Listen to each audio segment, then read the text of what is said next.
Okay, we're on the grade. This one runs pretty much east-west, which I may run into some deeper snow on it.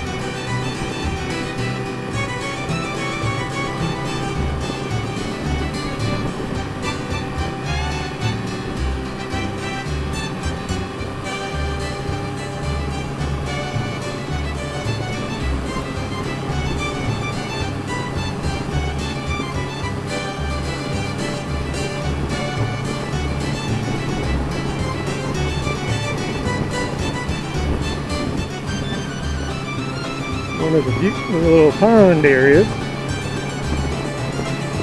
A little early for the moose to be out there.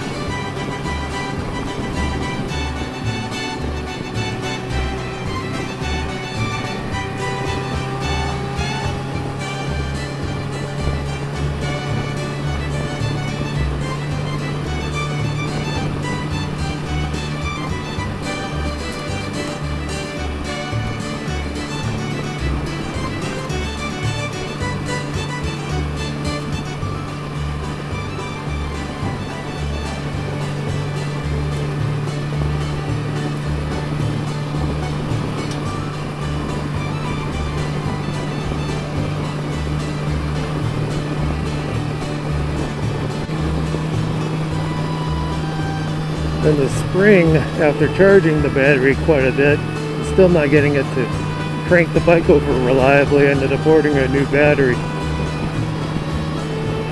Rather than the stock lead acid battery, I went ahead and got a gel cell battery. More money than the lead acid, but also twice the warranty. More potent cranking amps. And I don't have to worry about checking the fluid.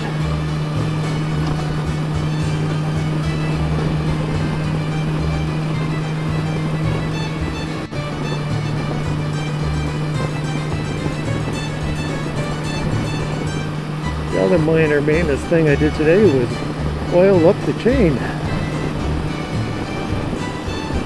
Actually didn't look too bad. Not a lot of dirt and stuff on it. Tension looks fairly decent.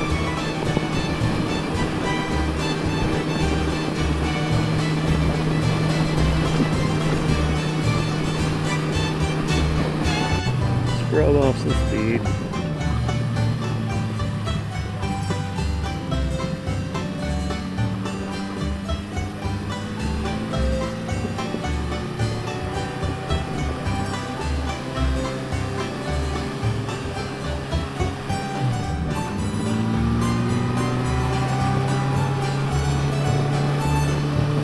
A lot of ways you can feel like you got caught a bit in a rut when you got the ridges between the snow and the dirt, even if it isn't very thick.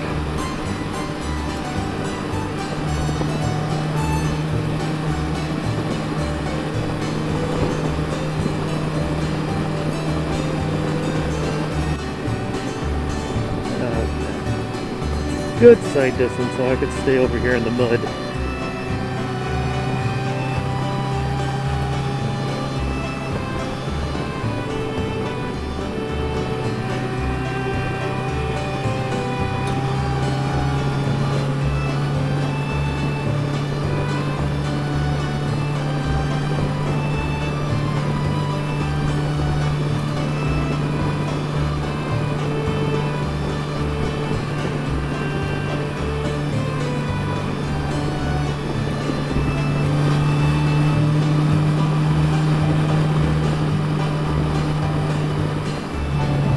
Okay, here's the trailhead if you want to go hike the highest point in Minnesota, Eagle Mountain.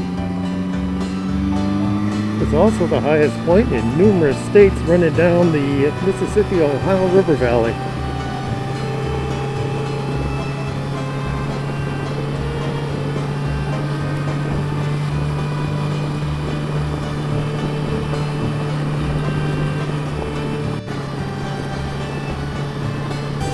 Around 1993, about the last year I had the bike license. By the time I trouble starting it, and I could probably blame all that on ethanol gas and not getting the tank strained properly for over the winter.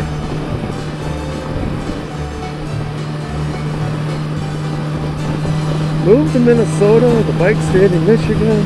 Eventually I got it pulled up here, but then it sat under a tarp for a number of years, so what was it, 3 years ago? Broke it out of the raspberries. They've been growing up around the tarp, and started the process of rejuvenating it. The tires had dry rot, cracks in them, especially the front tire. But the tube still held air.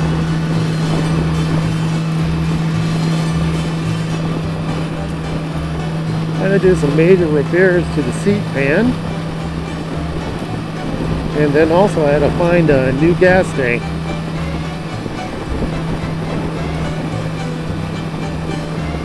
The gas tank that was original to the bike had leaking problems in it way back in the 90s. I tried lining it, and by the time I got around to rejuvenating the bike, the holes had grown much larger. So then I decided to go looking for a new tank. And finding a tank for a 550 is a bit of a challenge. So then, in the meantime, I did have a plastic gas can on the back that had plumbed up in order to get gas into the carburetors, and I could ride it. But I wanted to get something a little better, so eventually I got online looking around for auxiliary tanks, and I found the 5-gallon spun aluminum tank. So I ordered that, got it installed, and once you know it, about a month or two later, I found a usable tank out of California.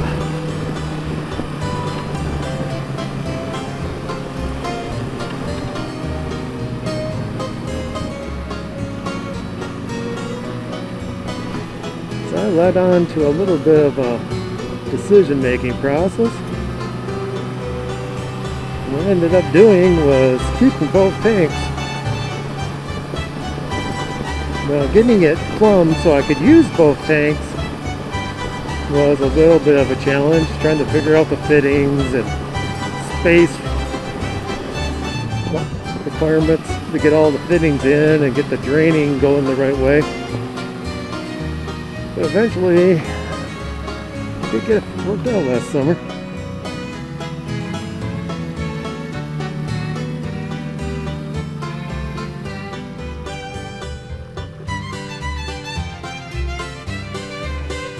Bit of stretch time.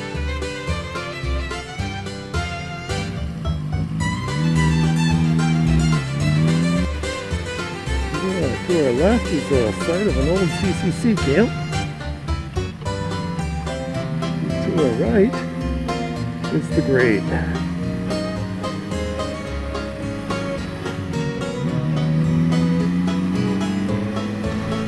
Now, if we would have stayed on the Sawbill, we could have gone clear up to Sawbill Lake, but it's a little early in the season for that run for me.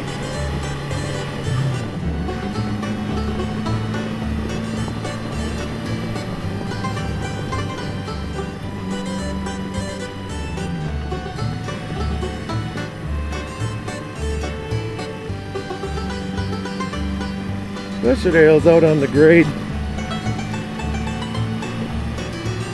on the eastern end of it. And it was dry and pretty clear. Not so much on this end. Now we'll just take it easy. We're along at 4,000 RPMs, 30 miles an hour roughly. Just not pushing it.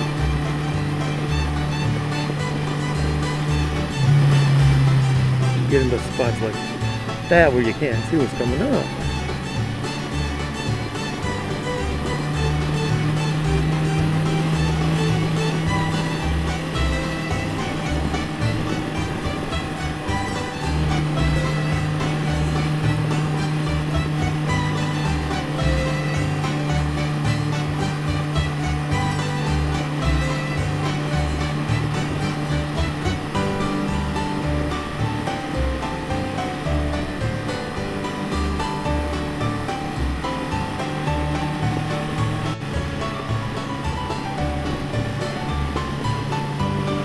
Last year I did attempt this ride in April, going this direction. I got up to the corner up there, which was good enough, but once I headed onto the grade, I only went about 100, 200 yards before I turned myself around, just because it was too much. Fully snow covered, and started doing a lot more fishtailing than I really wanted to do. Didn't drop the bike, but it could have happened.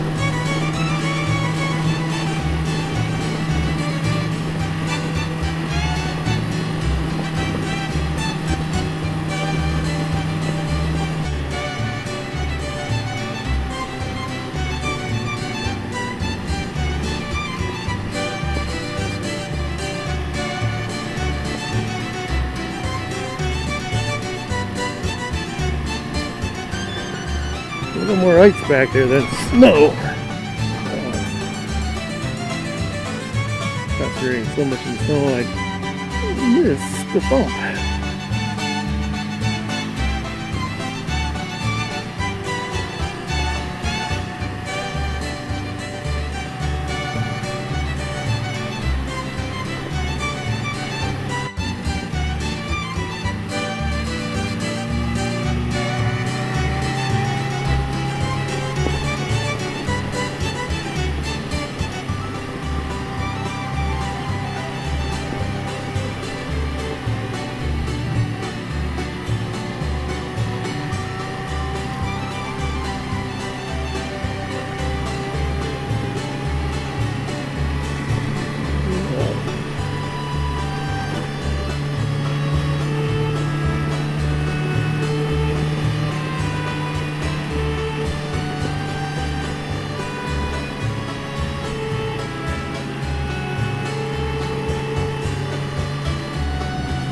Okay, now we're to the Caribou Trail.